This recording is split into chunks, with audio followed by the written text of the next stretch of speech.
Anyone close to me knows how downright childlike the holidays make me. November is the limbo-like state where I only go a few days before deciding, fuck it, putting up my Christmas tree and turning on the Reagan Bass specials. Oh yeah. But there's no better touchstone of the transition to Christmas time than Thanksgiving. It's a time to catch up with loved ones, watch lots of cozy TV, get all amped up for the holidays still ahead, and of course, gorge yourselves on as much heavy food as you like. But hey, the staples start to feel a little old now and then. When you're as big a geek as I am, it's hard not to escape to what could be in the worlds of my favorite shows, games, and movies. So I prepared a 10-course meal, an ideal Thanksgiving of the foodstuffs of media and fantasy I've always wanted to try, but remain out of our grasp for bounds of reality itself. So you're invited to the residence of yours truly this year for the perfect fiction-bound Thanksgiving.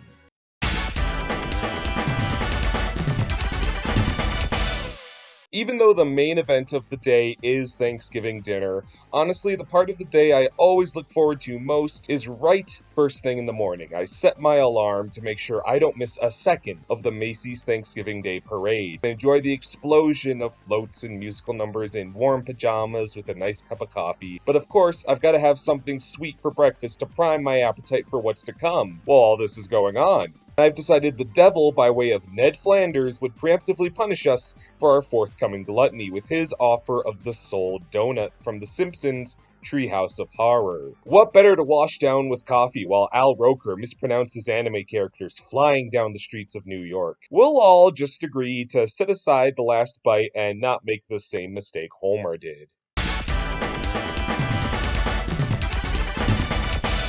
Alright, it's maybe 1 p.m.-ish, the parade is over, and we wound down placing bets on the Purina Dog Show, and maybe just getting a couple blinks of a nap. Those donuts were heavier than we expected, so our next sampling is the ultimate antacid, Senzu beans from Dragon Ball. They're modest, but give Goku and friends the energy to save the planet every day, meaning you won't want to slap your relative who recommends a walk to burn off the Thanksgiving calories. All that excess donut energy will go exactly where we need it, clearing the way for the next 8 courses of the day.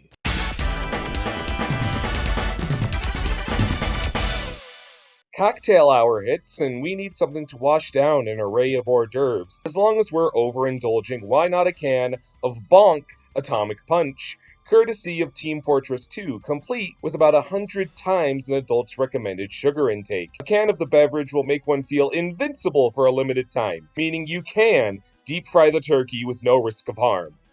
No, hold on. Uncle Scooter, no!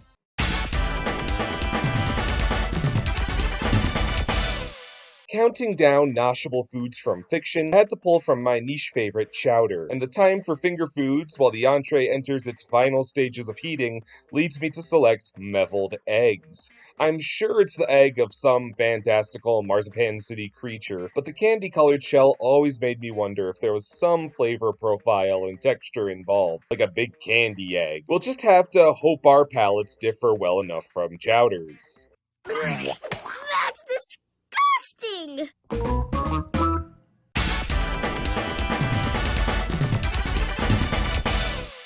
So, look, we've had a lot of heavy junk. Generally, I've always relied on some dried fruit on the charcuterie board to feel a little better about what I do to my cholesterol on Thanksgiving. But why not go big?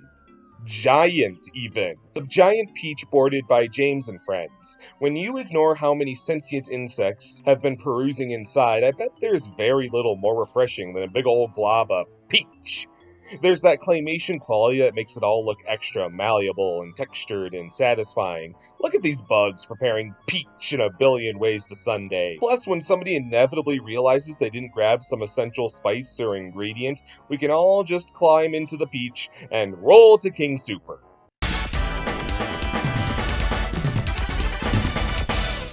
And hey, as long as we're on giant peaches, why not chase that with giant soup?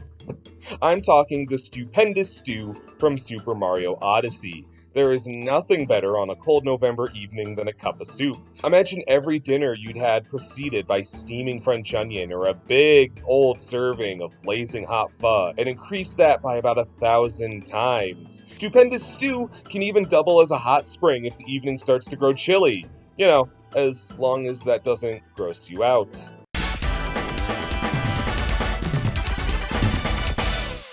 Now, it's no secret that the monster hunters of Castlevania fame get the bulk of their protein from the meat grossly hidden in the walls of Castlevania. And seeing how much fortitude is awarded for these illicit hunks of meat, it's hard to imagine they're less than enriching and power-packed. They look like pretty run-of-the-mill skewered meat logs, sometimes localized as pot roast or pork chops, but other times they're called leg of werewolf. And that's supplemented by the fact that they're often left behind by killed enemies tells me it is not your normal everyday mutton chop. There's some magic quality here, and I have to believe the Belmont physique in no small part stems from feeding on the arcane and wicked, quite literally.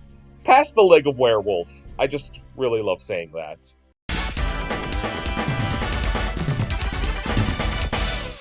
Dinner has finished its early stages, all is going well, but good heavens, Grandpa Rufus has mentioned politics, and now the table has gone into chaos. This calls for one thing, a peacemaker, none other than Krabby Patty sandwiches, a la Chef SpongeBob SquarePants. Look, I love a great hamburger as much as the next guy, but the Krabby Patty appears to be a straight-up relinquisher of conflict, able to cure a mind addled by any degree of aggression or brainwashing. Whether it's your aunts fussing over whose casserole turned out better, your mom interrogating your relationship status, or your cousin curious if you've got games on your phone. There is no table squabble that will withstand the wholesome might of a Krabby Patty. There's no way that's just a run-of-the-mill burger. There's no beef cows underwater. Whatever it is has got to have flavor only describable as Wumbo.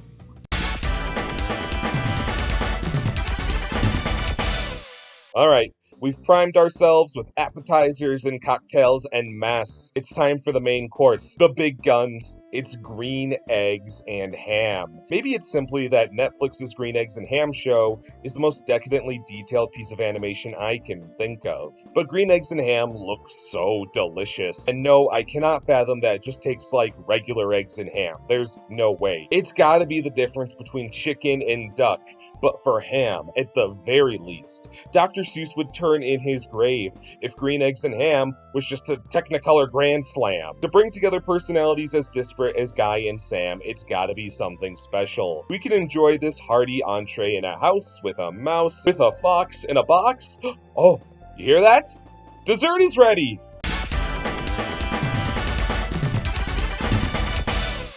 It's time to cut the pie, but the damned thing about Thanksgiving is no one can seem to agree as to what kind we should have. Pumpkin, apple, pecan. We don't need another quarrel at the dinner table. Bring out the piece de resistance, none other than the enigmatic and interpretive imagination pie from Hook. And that's the beauty. It can taste however you like. The iconic design of rainbow colors lends itself well to the notion that it can be whatever you want it to, and it always looked so tasty and satisfying.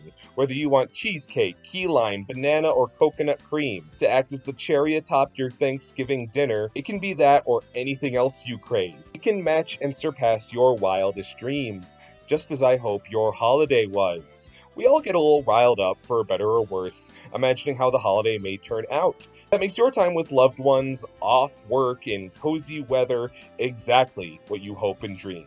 Seasoned sayonaras, until next time, from yours truly.